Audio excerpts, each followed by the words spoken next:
kuidas erineb teie igapäevatöö ühest tavalisest ema ametist? Et kodus te olete perenaine, siis te tulete tööle, siis te olete jälle perenaine edasi. Et mis siis nagu siin erilist on?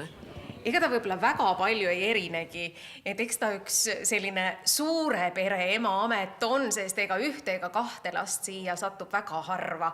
Et siin on ikka 10 lapsi korraga, et neid tuleb niimoodi ohjata. Aga ma arvan, et see on tore töö siiski. Me tegime nii uhke mängumaja, et uhkemat polnud meil kunagi olnud.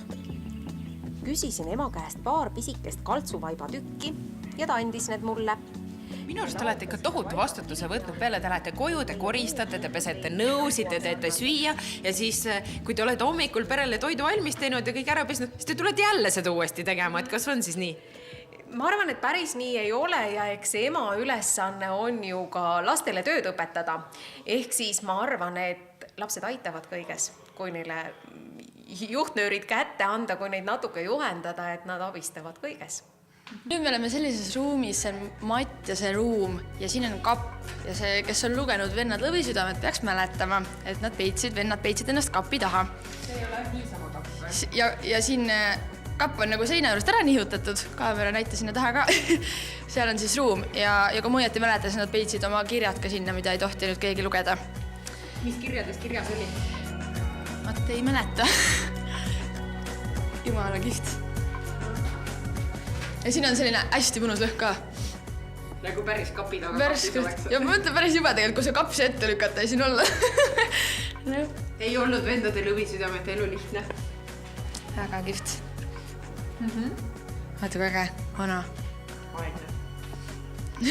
On uusuta kõik. Väga vahva. No mis sa arvad, Silja, kas selline muinasjutumaa töö võib inimese tavaelust nii välja viia, et see ei tahagi enam reaalsusesse tagasi tulla?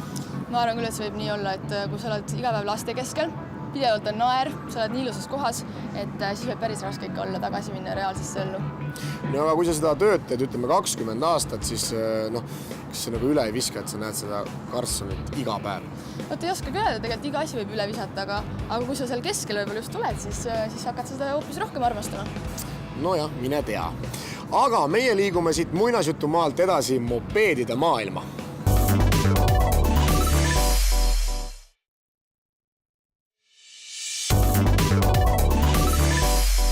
Head televaatajad, tere tulemast tagasi vaatama saadet Teler TV. Nagu te teate, on Teler TV saade, mis kajastab Eesti huvitavate inimeste väga huvitavaid tegusid ja mõtteid. Külastage kindlasti meie kodulehte teler.tv. Sealt leiate informatsiooni meie käimasolevate konkursside kohta. Nüüd aga tutvustame me teile järgmist mõnusat suvetööd ja selle tegijat. Selleks suvetööks on mopeedikeskuse juht ja ametimeheks on Jaan, kelle kõik päevad mööduvadki nende mõnusate liiklusvahendite keskel. Vaadake ka ise, mida te sellest suvetööst arvate. Head televaatajad, oleme Läänemaal põneva nimega kohas nagu Üsse küla, kus asub selline koht nagu mopeedikeskuse. Lähme ajame natuke juttu mehega, kes ei suuda oma elu ilma mopeedideta ette kujutada. Tere! Esimesed mopeedid juba paistavad. Need on sellised päris kummalised, ma ei olegi ennem sellised näinud. Ma küsin seda pidi, kui palju sa üldse oled mopeede näinud? Linna veel olen. Kas on ikka? Võta hoolikalt järgi. Mis on linna vahel, ütleme, Eestis põhisõiduk? Roosa Hiina roller. No roller võib-olla siis. Võib-olla on roller, jah, aga no minu jaoks on see mopeed. Selle koha pealt sul on õigus, jah, juriidiliselt nad on tõesti mopeedid.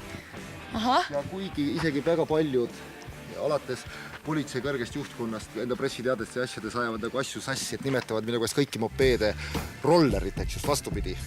Et selles mõttes naissaatejuhid on nagu väga tore sellist teadlikkust kuulda. No mis asi on siis õieti mopeed? Mopeed.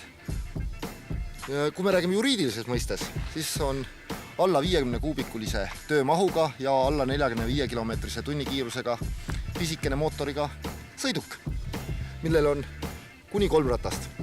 Ja kas teie mopeedikeskus siis kõik liiklusvahendid, mis teil siin on, langevadki täpselt sinna kategooriasse? Nüüd peaks nagu selles mõttes endal tuhka pähe raputama, et ma igapäevaelus kasutan nagu natuke suuremaid sõidukeid ka päris tihti. Aga jah, väga paljud asjad ajan ka mopeedidega. mis siin veel teha saab peale mopeediga sõitmise?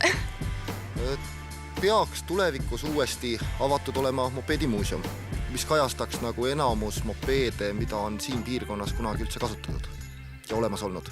Kust üldse tekkis selline idee luua motokeskus? Mopeedikeskus.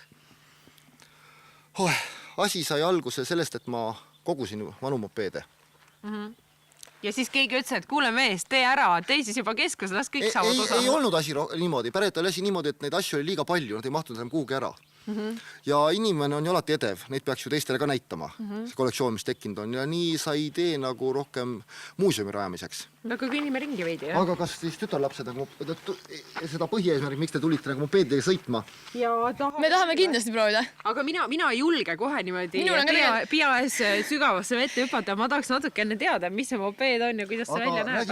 Väike õpetus. Või hakkame ajaloost peale? Kumb teid rohkem? Hakkame ajaloost peale. Siis me võib-olla ei küsi enam nii rumalaid küsimusi. Asi sai alguses sellest, et inimene on loomult laisk. Nii laisk, kui olla saab. Ja jalgrattaga on ju tore sõita. Aga vendata ju ei viitsi. Või tahaks natuke kiiremini ja kaugemale. Ja siis hakati... Inimene saavutusvajadus on tal. Mina arvan ikkagi, et see on laiskus. Veidi viitsi või kuidas see oli. Ja hakati valmistama nagu selliseid asju nagu abimootori jalgrattad. Ja nagu mootori, mida saaks jalgrattale peale panna. Ja müüdigi siis alguses asja niimoodi mootor, summuti, käepidemed, ketikaitse, bensiinipaak ja tagumine ketiratas. Et inimene läks poodi, ostis selle, läks koju, kruvis selle oma jalgratta külge ja ta rohkem loodetavasti, kui mootor töötas, siis ta väntama enam nii palju ei pidanud, vaid sai mootoriga sõita. Natuke kiiremini, natuke kaugemale, ütleme umbes 40 kilomeetrit tunnis. Pidi ju ikka teadmist olema, kuidas see külge panna, ega ei ole lihtsalt, et lähen ja panen jalgrattale külge. Ma arvan, et kui need joonised, mis selle kasutusjuhend ja see mootor anda saatejuhile, siis ütleme ühe õhtu või ööga saab ka tema sellega hakkama. Ja mina usun, et poistel on näiteks verega juba natukene sükest paar tilka bensiini kaasa tulnud sündides.